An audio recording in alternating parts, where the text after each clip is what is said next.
News, सच जरूरी है। दर्शकों नमस्कार। इस वक्त हम मौजूद है गोंदिया शहर में।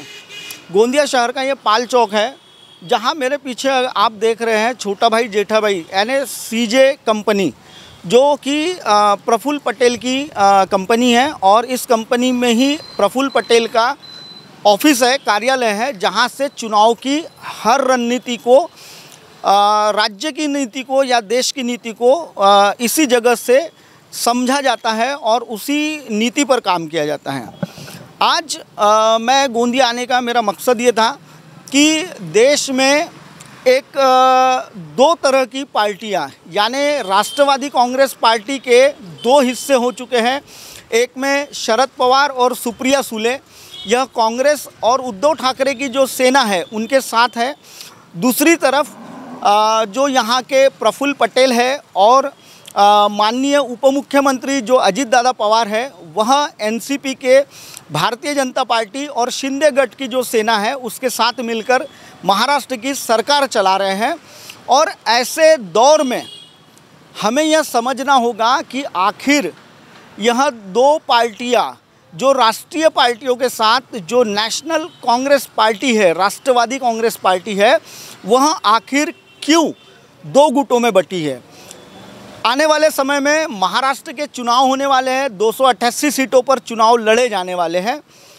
कांग्रेस के गठबंधन के साथ शरद पवार लगभग 50 से 57 सीटों पर अपनी उम्मीदवारी जाहिर करेंगे और भारतीय जनता पार्टी के साथ और शिंदे गठ के इसमें अजित दादा पवार 50 से 70 के आसपास कुछ सीटों की मांग करेंगे, जिसमें राज्य में एक ही पार्टी के पास लगभग एक ही बैनर के तले विधायकों की संख्या हो जाएगी 110-120 के आसपास।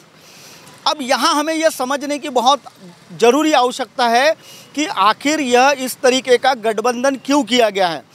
अजित दादा पवार ने जैसे ही मुख्यमंत्री उप मुख्यमंत्री की शपथ लेते हैं और जो गोंदिया ज़िले के पालक मंत्री रह चुके नवाब मलिक है, एक ज़मीन के मामले में उन्हें ईडी ने गिरफ्तार किया हुआ था। और ऐसे दौर में ईडी की इसमें कई 2 वर्षों से उनकी जमानत नहीं हो रही थी, लेकिन अजित दादा पवार जैसे ही उप मुख्यमंत्री की शपथ लेते हैं और उसी दौरान उनकी जमानत भी हो जाती है। तो सोचने वाली बात यह है कि आखिर यह राजनीतिक गलियारा क्या रंग लाने वाला है और क्यों।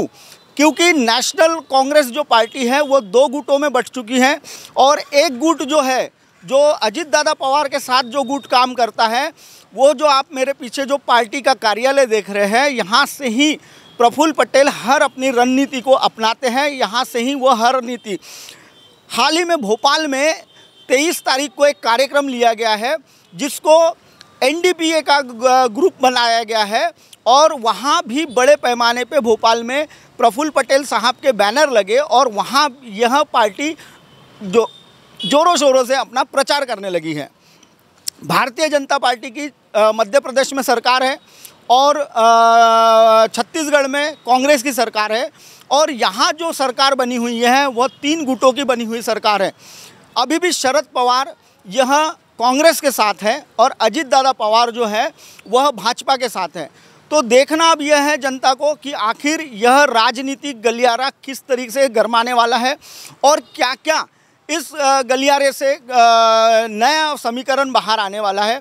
कहाँ यह भी जाता है कि अजित दादा पवार भारतीय जनता पार्टी की रणनीतियों को, बारीकियों को समझने के लिए भाजपा में शामिल हुए हैं।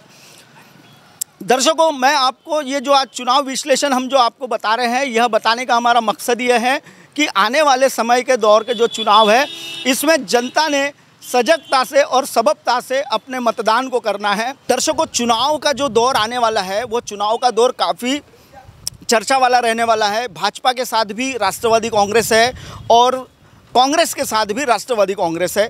ऐसे दौर में चुनाव के जो समीकरण बने हैं वाले हैं, लगभग 107 से 110 सीटों पर दोनों दलों की पार्टियां चुनाव में अपनी उम्मीदवारियां बताएगी, क्योंकि 288 सीटों पर आज कभी भी महाराष्ट्र के में कांग्रेस 288 सीटों पर चुनाव नहीं लड़ी है और भारतीय जनता पार्टी 288 सीटों पर चुनाव नहीं लड़ी है। शिंदे गठ को 40 सीटों का प्रावधान दिया जाएगा क्योंकि 40 उम्मीदवार उनके हैं।